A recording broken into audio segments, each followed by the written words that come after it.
Caro amigo, vivemos hoje em dia no dilema dos extremos.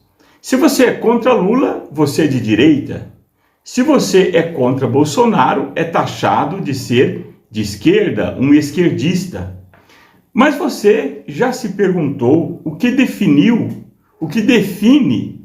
a sua posição? Você que é de direita?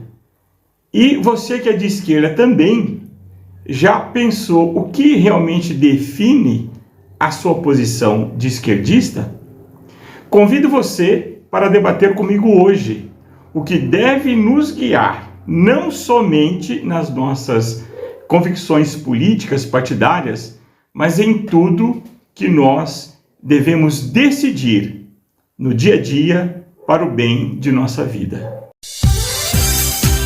Começa agora o podcast da Sua Laia, um espaço livre para debater as notícias e acontecimentos da semana, política, transporte, religião, tudo isso e muito mais aqui e agora. Participe com a gente e envie seu comentário e suas perguntas pelo WhatsApp 11 94277 1781. Podcast da Sua Laia, a minha, a sua voz.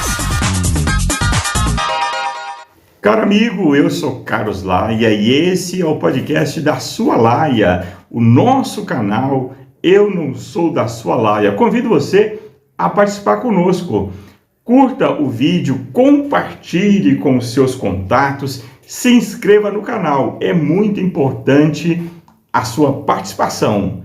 E hoje, meus amigos, vamos debater aqui as questões políticas do momento. STF, Gilmar Mendes podando o direito do cidadão de questionar, de pedir que o STF seja investigado, o Toffoli blindando o Banco Master, um dos maiores escândalos financeiros do nosso tempo. E também convido você, amigo do transporte individual de passageiros, taxistas, motoristas de Uber, para o debate que vamos fazer sobre o transporte individual. Fique conosco!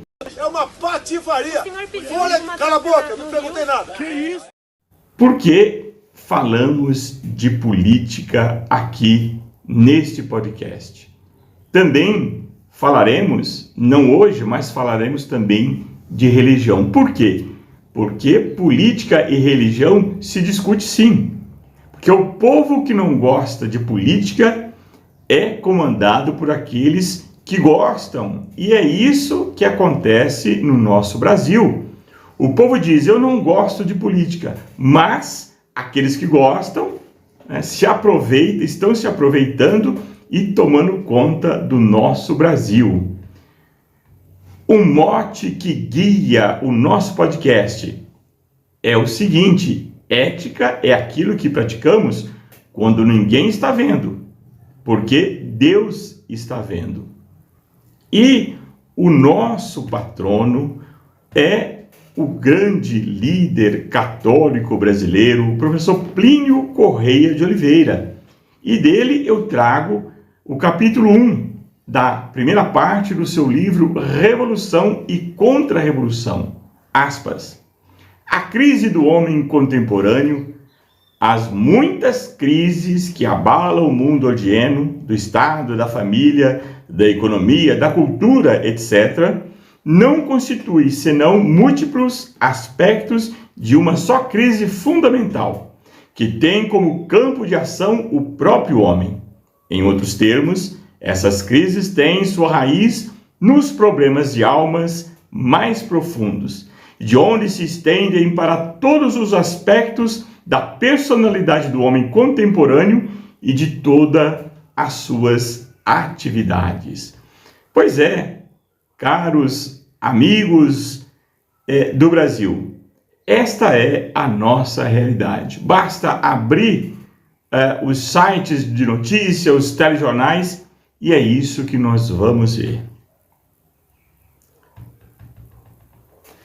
Então, meus amigos, a pergunta que nós lançamos aqui na abertura desse podcast é justamente o que define a sua posição, seja ela política, partidária, seja até mesmo nas decisões que envolve sua família, que envolve, por que não, a sua atividade profissional. O que te move? O que você analisa para decidir? O que você pondera antes de assumir uma posição? Nós vemos hoje o brasileiro, o Brasil, dividido entre esquerda e direita. Mas nós temos verdadeiramente uma direita? Você já parou para se perguntar? Será mesmo que esse bolsonarismo representa, de fato, aliás, a direita brasileira, a extrema-direita que alguns dizem por aí, principalmente para dar aquela pecha de quem é de direita é extremista, a extrema-direita, quem é de direita é fascista, Mas será mesmo que Bolsonaro e os Bolsonaros, a família Bolsonaro, os políticos que estão em torno dos Bolsonaros, será que eles realmente a verdadeira direita? Você já se perguntou? Então, nós temos no Brasil esta divisão, dois extremos, ou você é de direita ou você é de esquerda. Isso seria natural e até bom, positivo para o Brasil, se verdadeiramente nós tivéssemos uma direita atuante, uma direita de princípios e valores. Mas nós temos, na verdade, um grupo político tão permissivo, tão perverso para o Brasil quanto a esquerda do Lula, do PT e de todos os partidos de esquerda. Por quê? E aqui já abro um parênteses, hashtag nunca votei no Lula. Não estou aqui defendendo a posição A e nem a posição B. Eu convido você para nós debatermos, raciocinarmos, pensarmos junto nessa situação que chegou o Brasil. Pois bem, nós tivemos, lá por meados de 2013, aquelas manifestações que realmente reuniu pessoas de bem, pessoas comuns do povo, de todas as classes sociais, também no impeachment da Dilma, todos cansados do PT, e foram às ruas. Foi um movimento sadio, foi um movimento realmente de cidadania. Mas o que aconteceu após isso? Aconteceu que um grupo político pegou para si aquele slogan, pegou para si aquele discurso de ser a direita anti-PT, a direita contra a esquerda. Mas na prática, quando esse grupo, liderado por Jair Bolsonaro, elegeu 52 deputados do seu partido, que representou 10% da Câmara dos Deputados, e alguns senadores. Quando ele assumiu o poder, também com apoio, também cercado de alguns militares, ele, infelizmente, deu os piores exemplos para a sociedade. Se mostrou incapaz, despreparado para a altura que requer, a grandeza que requer uma pessoa para governar o nosso querido Brasil. Por mais que alguns tentem dizer que há fatores positivos, e deve haver mesmo, mas eu considero um fracasso. Por quê? Porque com a postura do presidente Bolsonaro, ele acabou fortalecendo o retorno do Lula. Com a postura do Bolsonaro diante da pandemia, diante da necessidade que o Brasil tinha e continua tendo, das reformas estruturantes, reforma política que ninguém fala, nenhum deputado ou senador levanta essa bandeira, nenhum presidente levanta essa bandeira. a reforma administrativa, fizeram a reforma da parte de impostos, etc. Me foge agora o termo correto, técnico, mas nós precisamos de muito mais. Eu me lembro muito bem que o grande projeto que o Bolsonaro enviou para o Congresso foi a mudança da pontuação da CNH. E eu falo isso de consciência tranquila porque me beneficiou. Mas isso é a maior necessidade, era a maior necessidade do Brasil na época? Claro que não. Então nós não tivemos as reformas, não tivemos as privatizações prometidas, a redução dos ministérios terminou com um número igual ou maior que do governo Lula e por aí vai. Então foi realmente um discurso somente que um grupo político abraçou para ganhar o poder. Nada mais do que isso foi o que nós vimos. E quando realmente os bolsonaristas deveriam ter conclamado a população para sair às ruas contra a esquerda, contra o retorno do Lula e do PT, se calaram. Foi quando o STF soltou Lula anulando o processo. E quando ele tinha força para isso, porque reuniu 2 anos seguidos no 7 de setembro, milhares, milhões, para não dizer, de pessoas em Brasília, Rio de Janeiro, São Paulo e outras capitais. E aí quando quando o Bolsonaro vai se dirigir àquela imensa multidão que ali estava para ouvir, em Brasília, ele deu aquele vexame, cantando diante da própria esposa, abro aspas, eu não sou imbrochável. Todo mundo sabe o que significa. Em outras dessas mesmas manifestações, o confronto, ora com a imprensa, ora com o Congresso, ora contra o STF. Não é assim que um presidente ou qualquer político vai mudar o Brasil. Não é com um confronto. É com o debate franco, aberto, honesto, com um projeto de país. Isso, infelizmente, nós não vimos por parte do governo do presidente Bolsonaro, do governo Bolsonaro, e o fracasso possibilitou o retorno do Lula.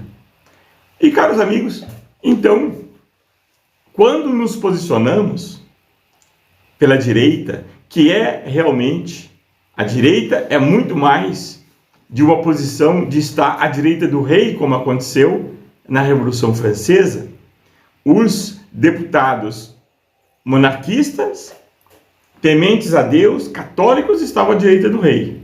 E os revolucionários à esquerda proferindo todo tipo de palavrões, injúrias, etc.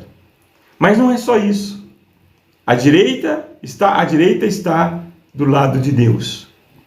É muito mais profundo do que simplesmente ter uma posição. Isso nós podemos nos aprofundar em outra ocasião. E o princípio que nos deve guiar, reger, nos orientar nas nossas decisões são as verdades do Evangelho, da Sagrada Escritura. A verdade é revelada por Deus através de Cristo. E Cristo disse, eu sou o caminho, a verdade e a vida. Portanto, nada do que nós fazemos, se não for a procura do caminho, da verdade e da vida eterna, que é Cristo, nada disso tem valor. Tudo é discurso vão. Tudo é discurso baseado no orgulho, baseado na sede, na ganância do poder. E é o que nós estamos vendo na política brasileira há muito tempo. Então, quando os políticos dividem o país em 2 alas, se preocupando somente com a eleição presidencial, ele está nos enganando, ele está te enganando. Por quê? Quem faz as leis, quem pode mudar realmente a legislação é o Congresso Nacional, são os deputados e senadores. Enquanto nós ficamos nos degradando, lutando, nos combatendo, uns a favor do B, outro a favor do A, nós temos o pior Congresso a cada ano, nós ouvimos dizer, temos o pior Congresso da história. Vamos renovar X% do Congresso. Não muda nada. Então nós devemos nos preocupar em conhecer as propostas de deputados e senadores para mudar o Congresso. Assim, nós realmente mudaremos a cara da política e dos políticos brasileiros.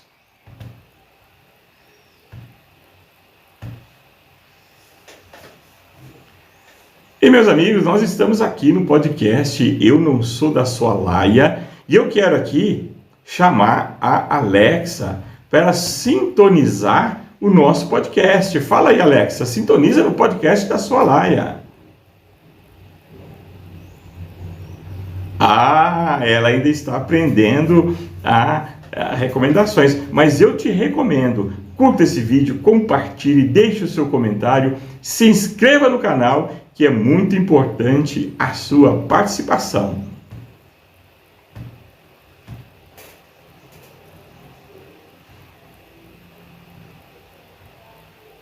E meu amigo, enquanto você está aí preocupado com a final,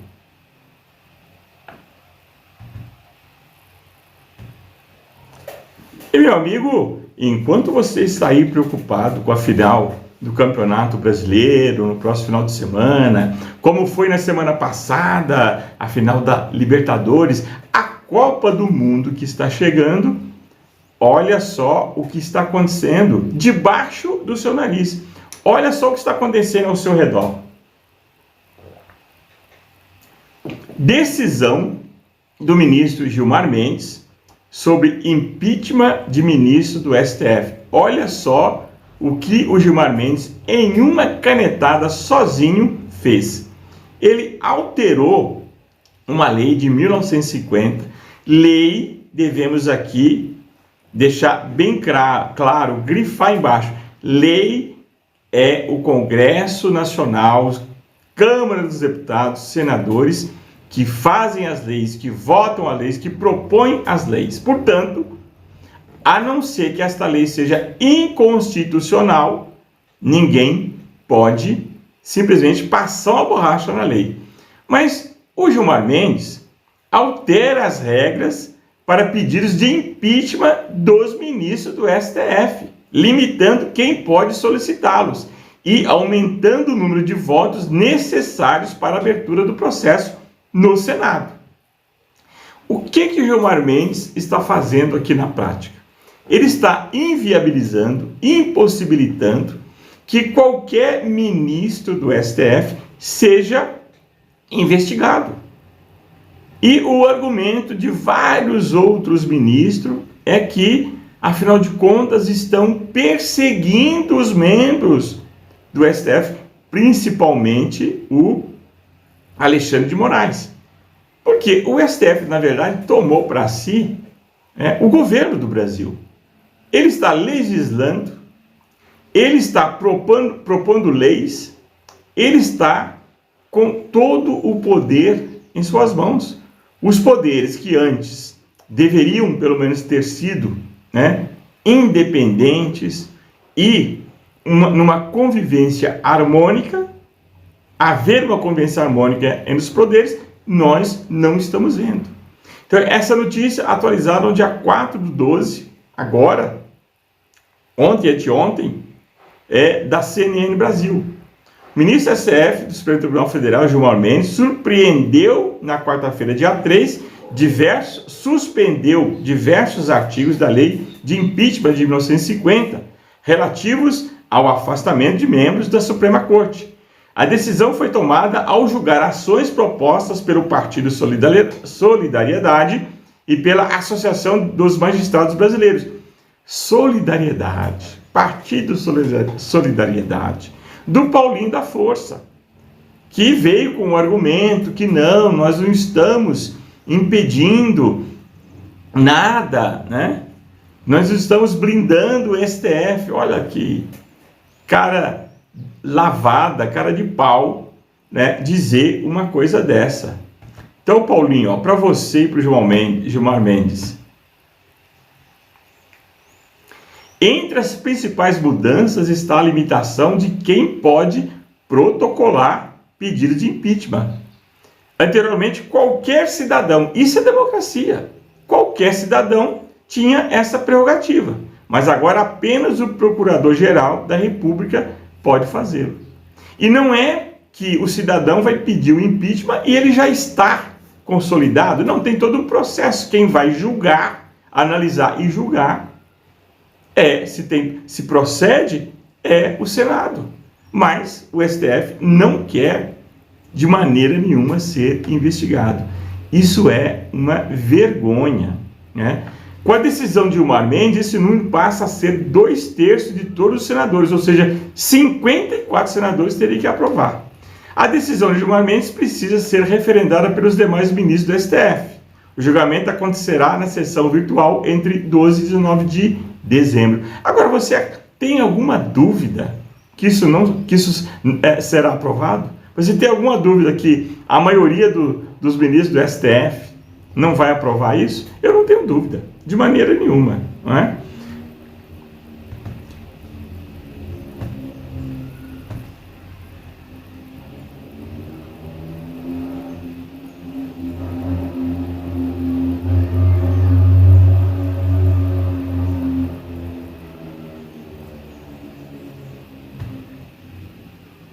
É um absurdo.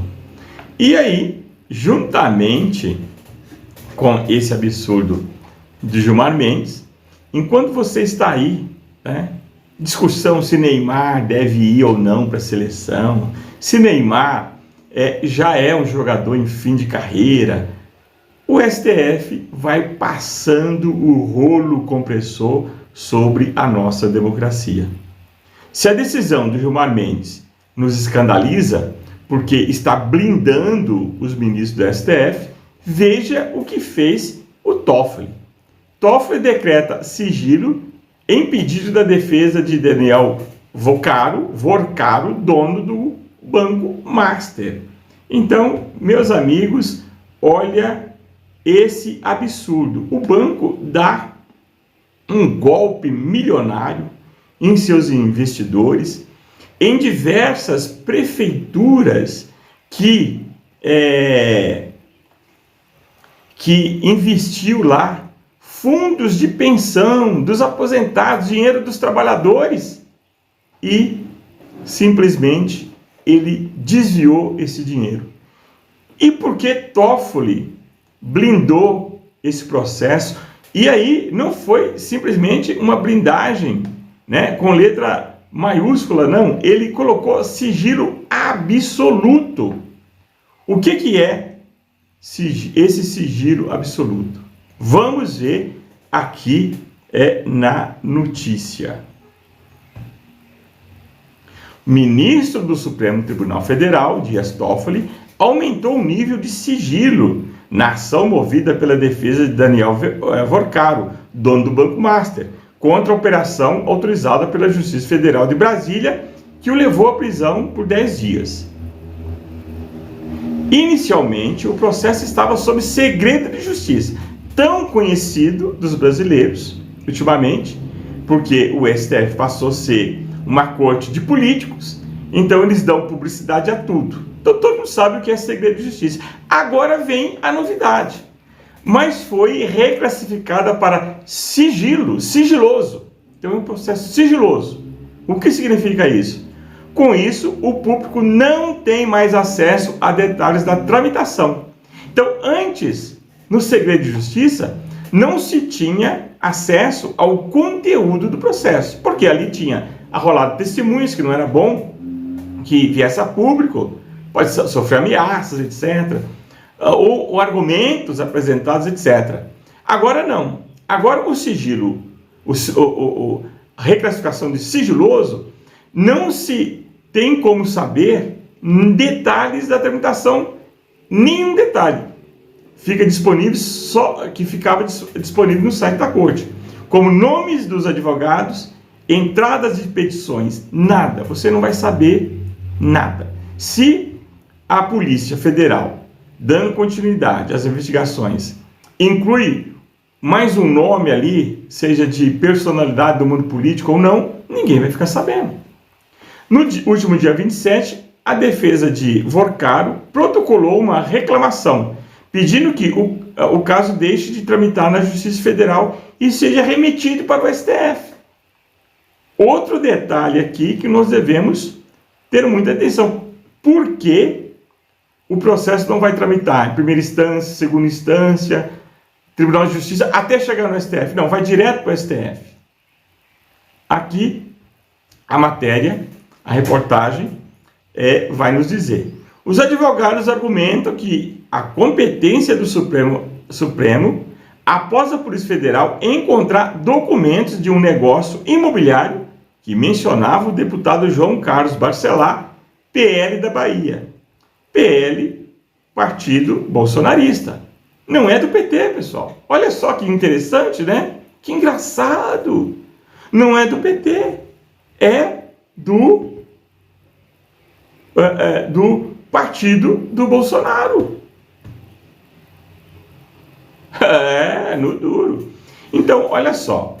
O nível 0, processo público. Nível 1, segredo de justiça. Nível 2, sigilo moderado. Nível 3, sigilo padrão. 4, sigilo máximo, sigiloso. Ninguém sabe a partir de agora se vai ter mais 1, 2, 3 deputados. E segundo a notícia, a resolução determina que compete ao relator definir o nível de sigilo aplicável ao processo, peça ou documento.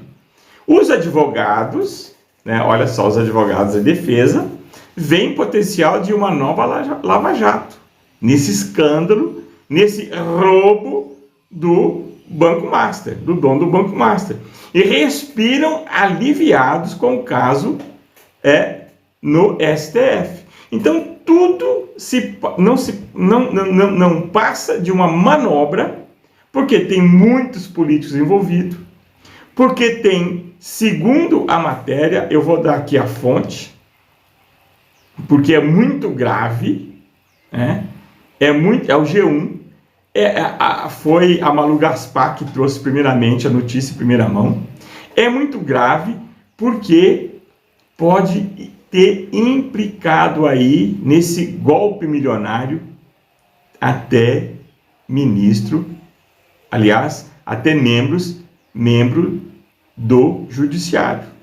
Então, tudo foi parar no STF para blindar políticos e até membros do Judiciário, segundo a matéria do G1. Então, os advogados ficaram tranquilos, agora está no STF, está tudo dominado, é tudo nosso. Olha só, é brincadeira o que tá fazendo o STF.